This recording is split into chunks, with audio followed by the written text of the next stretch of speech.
Wahai Tuan Guru, ini membunuh sudah 100 orang, adakah baginya tobat?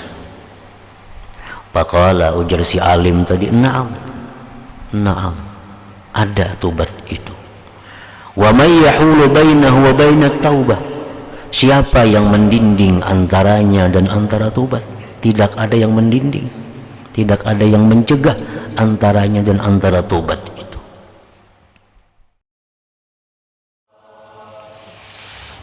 Bismillahirrahmanirrahim. Alhamdulillah nahmaduhu wa nasta'inuhu wa nastaghfiruh wa na'udzu billahi min shururi anfusina wa min sayyiati a'malina. May yahdihillahu fala mudilla lahu wa may yudlil fala hadiya lahu. Asyhadu an la ilaha illallah wahdahu la syarika lah wa asyhadu anna sayyidana Muhammadan abduhu wa rasuluhu wa la nabiyya ba'dah. Allahumma salli wa sallim wa barik ala sayyidina wa maulana Muhammad wa ala alihi wa sahbihi wa mawala, amma ba'du. Yang kita hormati dan kita muliakan para habaib dan para alim ulama, para muhibbin, hadirin hadirat rahimakumullah. Puji syukur yang setinggi-tingginya kita haturkan kehadiran Allah Subhanahu wa ta'ala yang memberikan taufik hidayah serta inayah kepada kita, sehingga pada malam ini kita dapat berkumpul kembali di majelis yang penuh berkah dan rahmat ini. Salawat dan salam kita haturkan kepada junjungan kita Nabi besar Muhammad sallallahu alaihi wasallam dan kepada para keluarga, sahabat, zuriat dan pengikut beliau sampai hari akhir. Para muhibbin rahimakumullah, wasyaikhani dan riwayat Bukhari Muslim. Kana fi man kana qablakum rajulun qatala 99 nafsa. Adalah pada orang yang terdahulu daripada kamu, sabda Rasulullah sallallahu alaihi wasallam, seorang laki-laki yang membunuh 99 orang.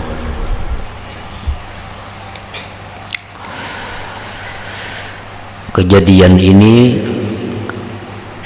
antara Nabi Isa alaihi salam dan Nabi kita sallallahu alaihi wasallam. Fasa'ala an a'lami ahdil ardi, maka orang yang membunuh 99 tadi bertanya-tanya daripada orang yang paling alim di negeri itu. Nah, siapa di negeri ini yang paling alim? Nah, betakun inya kesana kamari. Padulla ala rahib, ditunjukkan orang atas rahib. Rahib itu artinya di sini abid min ubat Bani Israel. Ditunjukkan orang atas seorang ahli ibadat. Ujar orang, amun yang paling alim di sini itu si fulan itu, nah orangnya ahli ibadat atau abid. Fa'atahu, maka dia datangi si ahli ibadat tadi. Faqala lahu, maka dia berkata kepada orang yang ahli ibadat tadi, innahu qatala 99 nafsa fahallahu min taubah, bahwa dia membunuh 99 orang, maka adakah baginya tobat? Faqala la, ujar si ahli ibadat tadi, oh itu kada ada tobat lagi. Kalau orang membunuh sekian banyak itu kada ada tobatnya. Nah, kada ada kawan minta ampun lagi lawan Tuhan itu. Sudah kebanyakan dosa membunuh 99 orang. Faqatalahu, dibunuhnya pulang si abid tadi. Fakammala bihi mi'atan, maka dia sempurnakan dengannya 100 orang. genap 100 sudah membunuh orang. Thumma sa'ala an a'lami ahli al-ardi, kemudian dia bertanya tentang orang yang paling alim di negeri itu. Betakun pula, adakah lagi yang alim pada itu sudah kumati orangnya. Padulla ala rajulin alim, ditunjukkan orang atas seorang laki-laki yang alim. Faqal innahu qatala mi'ata nafsin fahallahu min taubah. Ujarnya, wahai alim, wahai tuan guru, ini membunuh sudah 100 orang, adakah baginya tobat? Faqala, ujar si alim tadi, na'am, ada tobat itu. Wa may yahulu bainahu wa bainat taubah, siapa yang mendinding antaranya dan antara tobat? Tidak ada yang mendinding, tidak ada yang mencegah antaranya dan antara tobat itu. Nah, jadi ujar alim, ada tobatnya, dan tobatlah engkau, dan fatub ilallah, tobatlah engkau kepada Allah. Sesudah engkau tobat, intalik ila ardi kaza wa kaza, engkau pergi ke negeri yang lain.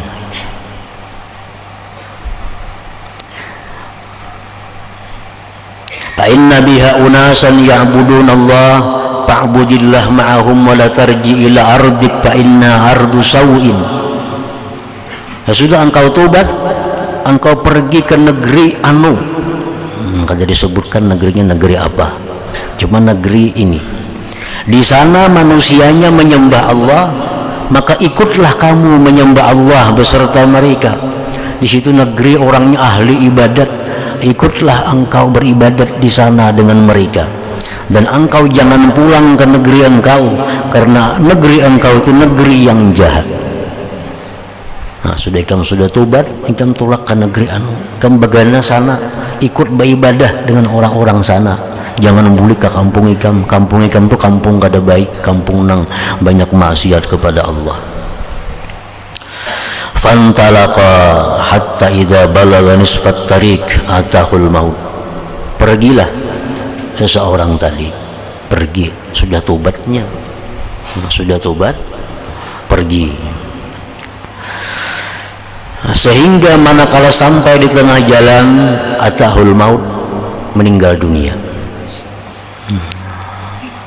Fakhtasamat bihi malaikatur rahmah wa malaikatul azab, maka berdebatlah pada itu orang malaikat rahmat dan malaikat azab. Jadi malaikat rahmat ini, ampunku, aku membawanya ke surga. Ujar malaikat azab, ada nih, ampunku, aku yang membawanya ke neraka. Faqalat malaikatur rahmah, ujar malaikat rahmat, alasannya kenapa aku membawa, jaa taiban muqbilan biqalbihi ilallahi ta'ala, dia itu datang dalam keadaan tobat, berhadap dengan hatinya kepada Allah. Dia sudah tobat.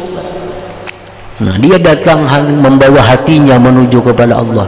Jadi ini aku yang pegang, ujar malaikat rahmat. Waqalat malaikatul azab, malaikat azab pun beralasan, innahu lam ya'mal khairan qat, dia ini belum pernah beramal apa-apa lagi, hanya tobat, belum beramal apa-apa. Nah, jadi ini aku yang megangnya, aku yang membawanya, ujar malaikat azab itu. Fatahum malakun fi surati adamiyyin, datang kepada mereka yang bertengkar tadi, malaikat azab, malaikat rahmat tadi, ada keputusannya namanya juga. Datang Allah mengirim, artinya seorang malaikat fi surati adami, pada rupa manusia. Faja'aluhu bainahum, maka malaikat yang rupa manusia tadi mereka jadikan sebagai hakim di antara mereka. Nah, kayak apa juga kami minta keputusan. Ujar, oh ini aku yang bawa, karena ini orang kayak ini. Ujar malaikat yang satunya, aku yang bawa karena inya belum pernah beramal kebaikan. Qala, berkata si hakim ini, muhakkam ini berkata, ujaran nang juru tengahnya, kisu ma bainal aradaini fa ila ayyatihima huwa adna kana lah. Ukur jarak antara dua negeri, kepada apa di antara keduanya yang terdekat, maka dia miliknya yang terdekat itu. Ukur amun inya ini taparak lawan kampung nang baik, berarti ampun nang baik. Bila inya ni paraknya masih parak lawan negeri nang kada baik itu, maka dia ampunnya ampun malaikat nang kada baik, malaikat azab itu. Faqasu, maka mereka pun mengukur, fawajaduhu adna ilal ardi allati arad, mereka dapati itu orang lebih dekat kepada negeri yang dia kehendaki. Lebih dekat kepada negeri yang ahli taat kepada Allah, lebih dekat ke sana sudah. Maka badathu malaikatur rahmah, maka membawa akan dia oleh malaikat rahmat tadi. Akhirnya ini orang milik malaikat rahmah. Para muhibbin rahimakumullah. Wa fi riwayat yang lain menyebutkan fakana ilal qaryatis salihah aqraba bi shibrin faju'ila min ahliha, adalah itu laki-laki kepada kampung yang baik itu lebih dekat dengan satu jengkal, sakilannya taparak ke situ. Ukur sakilan taparak menuju negeri yang baik itu. Faju'ila min ahliha, maka dijadikanlah dia dari ahlinya kampung yang baik itu. Wa fi riwayat fa'auha Allah ta'ala ila hadhihi anta ba'adi wa ila hadhihi anta qarrabi wa qala kisu ma bainahuma fawajaduhu ila hadhihi aqraba bi shibrin faghufira lahu. Riwayat lain menyebutkan Allah mewahyukan kepada bumi yang jahat, ya Tuhan, wahai bumi yang jahat, berjauhlah engkau dari ini orang. Dan Allah berwahyu kepada bumi yang baik itu, mendekatlah engkau. Lalu Allah berfirman, ukurlah antara keduanya, maka mereka dapati lebih dekat kepada negeri yang baik itu dengan satu jengkal tadi, maka diampunilah baginya. Wa fi riwayat qala Qatadah qala Al-Hasan zukira lana, disebutkan bagi kami, annahu lamma atahu malakul maut na'a bi sadrih nahwaha, bahwa manakala datang kepada laki-laki itu malaikat maut, dia bergisir dengan dadanya menuju negeri yang baik itu. Padahal asal di tengah-tengah. Di tengah-tengah antara dua negeri.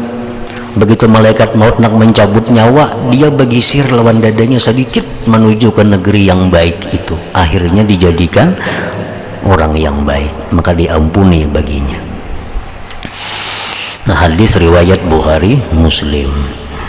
Para muhibbin rahimakumullah, hadis ini sangat banyak memberikan faidah, memberikan ilmu kepada kita.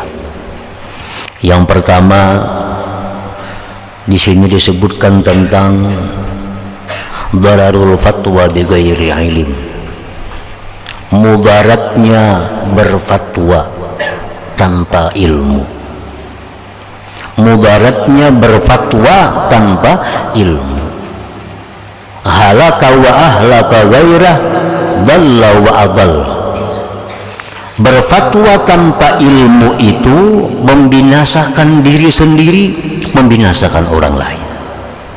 Berfatwa tanpa ilmu itu adalah sesat, menyesatkan orang lain. Macam Abid tadi ditakuni, adakah tobatnya? Ulun ini sudah membunuh 99 orang. Si Abid ini berfatwa tanpa ada ilmu, dia hanya mengukur dirinya sendiri. Berfatwa, kada ada tobat lagi. Akhirnya apa? Akhirnya dibunuhnya. Inya celaka, membunuh ini pun bertambah dosanya. Nah itu bahayanya orang berfatwa tanpa ada ilmu. Jadi mungkin ada ilmunya, ada orang bertakun hukum atau bertakun apakah, lebih baik dijawab dengan jawab la adri. Itu paling baik jawaban, aku kada tahu, habis kisah. Nah, aku kada tahu. Nah, baik orang masalah akhirat, baik bertakun masalah dunia, baik masalah hukum agama, kalau kita memang kada tahu, la adri, aku kada tahu. Karena masalah hukum ini kada ada memberi ruang kepada kita untuk berpikir, kada ada memberi ruang kepada kita untuk berpendapat. Biar ruang ini bolehkah? Kena aku mikirkan dulu nah. Kada kawaka itu orang-orang imam dahulu, Imam Syafi'i. Namun kita ini kada kawa macam itu. Mun kita asal ragu-ragu, kada tahu. Jangan menunggu berpikir, jangan menunggu berpendapat, itu kada ada ruang untuk itu. Satu, hadis tadi memberi petunjuk kepada kita bahayanya orang nang berfatwa kada berdasarkan ilmu tadi. Nah yang kedua, hadis ini menunjukkan fadlul alim alal abid, keutamaan orang yang berilmu daripada orang yang ahli ibadat. Abid itu orang yang hidup hanya ibadat. Dia berzikir seharianan di sajadah berkhalwat. Dia baca Quran, umpamanya seharianan baca Quran. Nah orang yang berilmu itu orang yang hidupnya mengajarkan ilmu, orang yang hidupnya mencari ilmu.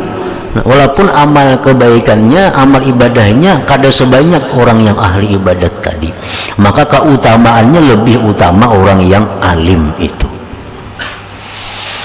Rasulullah SAW bersabda, fadlul alim alal abid ka fadlul qamar lailatal badri ala sairil kawakib. Ujar Nabi kita, kelebihan orang yang berilmu itu dibanding orang yang melulu beribadat itu seperti kelebihan bulan purnama dibanding dengan bintang-bintang yang lainnya. Bintang-bintang di langit tuh malam tuh kan kilip-kilip. Nah, tapi dibanding bulan purnama, nah bulan purnama itulah laksana orang yang berilmu, bintang-bintang itu laksana orang yang ahli ibadat. Riwayat lain mengatakan bahwa Nabi kita bersabda, kelebihan orang yang alim itu dibanding orang yang ahli ibadat seperti kelebihanku atas sahabatku yang paling rendah, ujar Nabi kita. Nah, para muhibbin rahimakumullah. Jadi artinya bahwa waktu yang ada pada kita, andai kata bisa digunakan untuk beribadat, bisa digunakan untuk menuntut ilmu, maka yang lebih abdal itu adalah menuntut ilmu.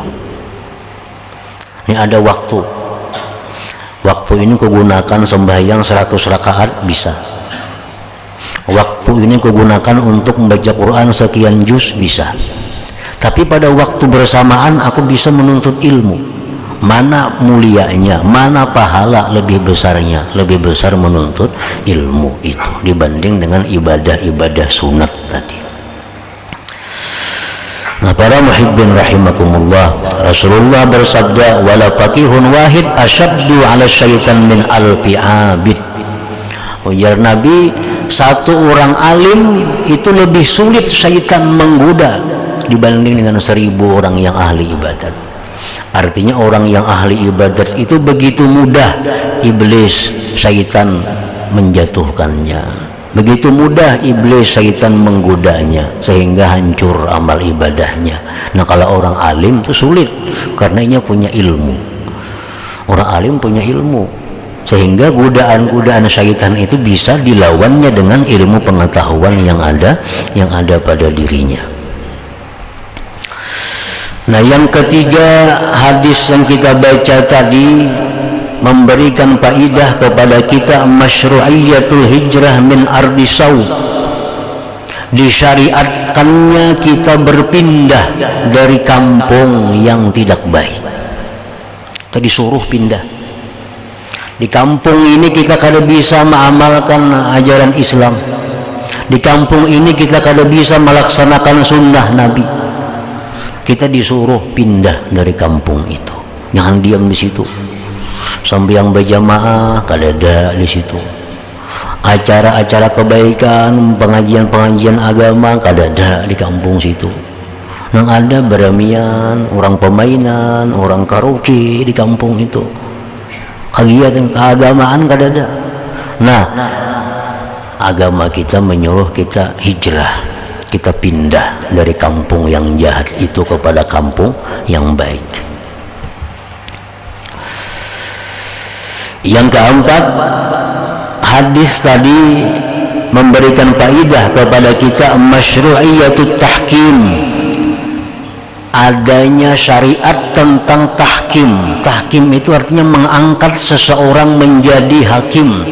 Apabila kita ada suatu permasalahan, pertengkaran, perselisihan, maka di situ kita berhak untuk mengangkat seorang hakim yang akan memutuskan mana yang benar antara kita ini. Syarat orang yang diangkat jadi hakim itu alim, yang kedua salih orangnya. Kita berperkara kawan-kawan yang berhualan, angka ini, nyesaku angka ini, kada kawan kada ada kesimpulannya. Nah, cari orang yang alim, cari orang yang salih orangnya, kita angkat beliau jadi hakim untuk memutuskan masalah kita ini apa, siapa yang bujur. Nah, itu disyariatkan di dalam agama kita sehingga kada ada persoalan yang kada terselesaikan. Nah, di situ ada istilah tahkim, mengangkat orang menjadi hakim untuk menyelesaikan permasalahan. Seperti hadis tadi, dua malaikat rahmat, malaikat azab bertengkar, mana yang berhak.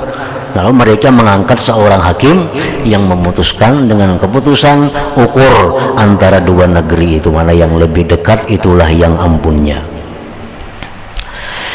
Yang kelima, hadis tadi memberikan faedah kepada kita an-niyatus salihah as-salikah tanzilu manzilal amal. Niat yang bagus, yang benar itu menempati perbuatan. Nah, orang tadi sudah taubat kepada Allah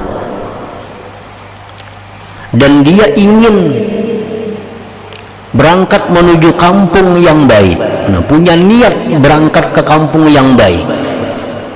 Di tengah jalan dia meninggal dunia, maka dia dimasukkan dalam kampung yang baik itu. Artinya niatnya itu sudah menempati perbuatannya. Seperti sabda Rasulullah SAW, maniddana dainan yanwi qada'ah addahu Allah anhu yaumal qiyamah. Ujar Nabi kita, barang siapa yang berhutang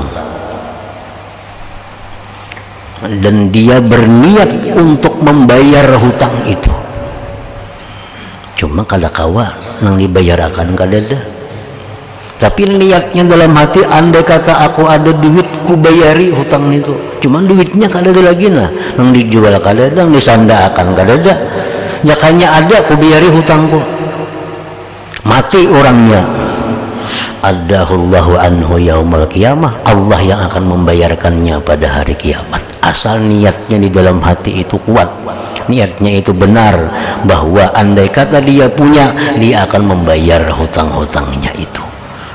Nah, seperti orang yang tobat kepada Allah tadi, begitu dia berangkat niatnya sudah ke negeri yang saleh, nah dia kada sampai ke sana, cuma sudah dimasukkan ke sana.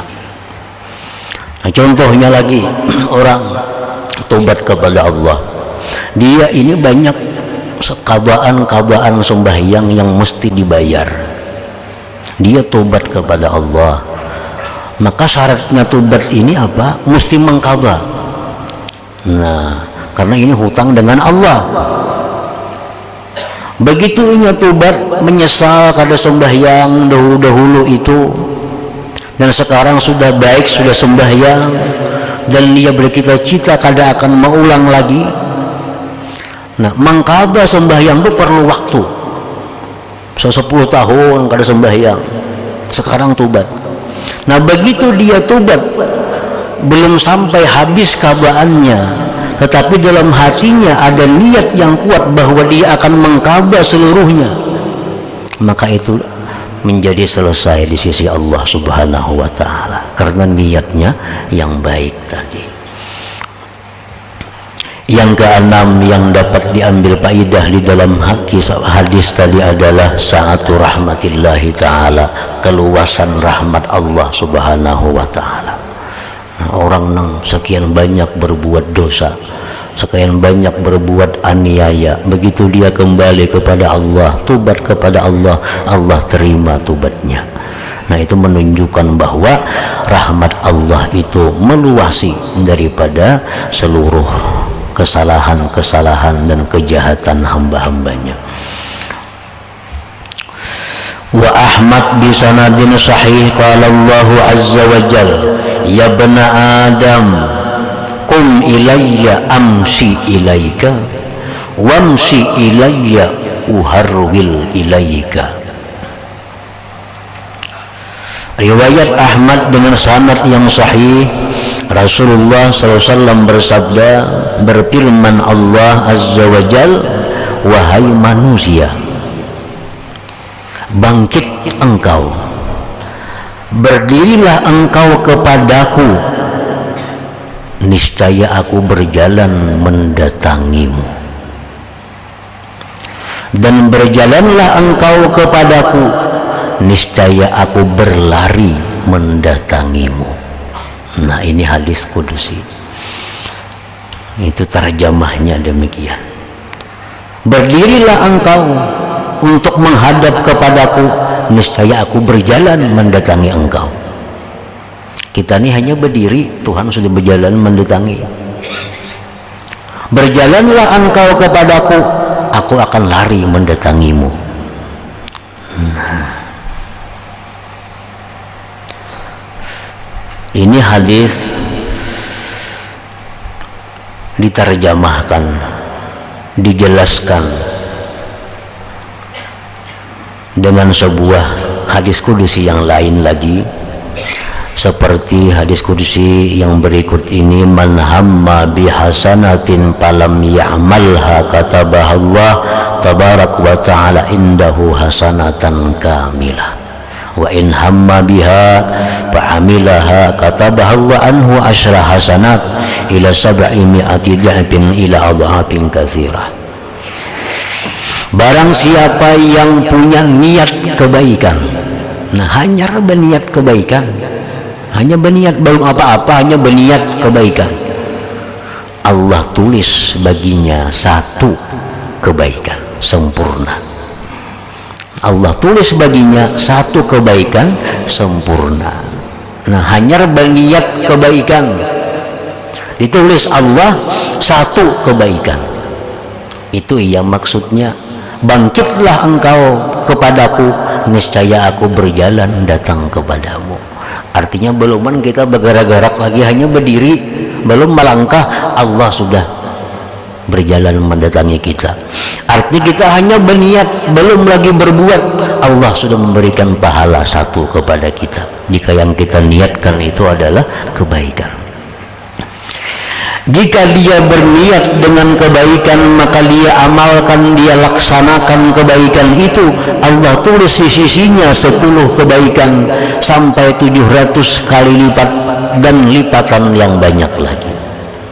Nah, kalau dia berniat yang baik, lalu dia laksanakan niatnya itu, Allah tulis 10, bisa sampai 700, bisa sampai kada terhingga. Nah, itu artinya adalah hadis kudusi tadi mengatakan, berjalanlah engkau kepadaku, niscaya aku akan lari datang kepadamu. Nah, kita berbuat, Allah balas 10, bahkan sampai 700, bahkan sampai adhafin katsirah, lipat ganda yang banyak. Nah, kita berjalan, Allah tuh lari. Artinya apa? Bahwa kita berbuat satu kebaikan, maka akan dibalas oleh Allah dengan balasan yang sangat banyak, sekurang-kurangnya 10. Kalaunya baik pekerjaannya, baik niatnya, baik adabnya, bisa sampai 700 dibalas oleh Allah, bisa sampai lebih daripada itu. Nah, kita bersedekah umpamanya, bersedekah, isukin aku bersedekah, nah dapat pahala 1. Hanya kita berdiri, Tuhan sudah berjalan mendatangi kita. Maksudnya tuh, esok hari kita bersedekah, keluarkan sedekahnya. Ini minimal dapat 10 pahala. Itu paling inting minimal. Kalau sedekahnya ini bagus, niatnya bagus, diberikan kepada orang yang bagus, adabnya bagus, kada 10 lagi, itu bisa berlipat ganda. Nang 10 itu nang balasan yang paling rendah diberikan Allah 10. Nah itu artinya begitu kita berjalan, Allah lari datang kepada kita. Artinya balasan Allah itu lebih cepat dan lebih banyak daripada amal perbuatan yang kita perbuat. Nah selanjutnya wa Muslimun, dan riwayat Imam Muslim pulang.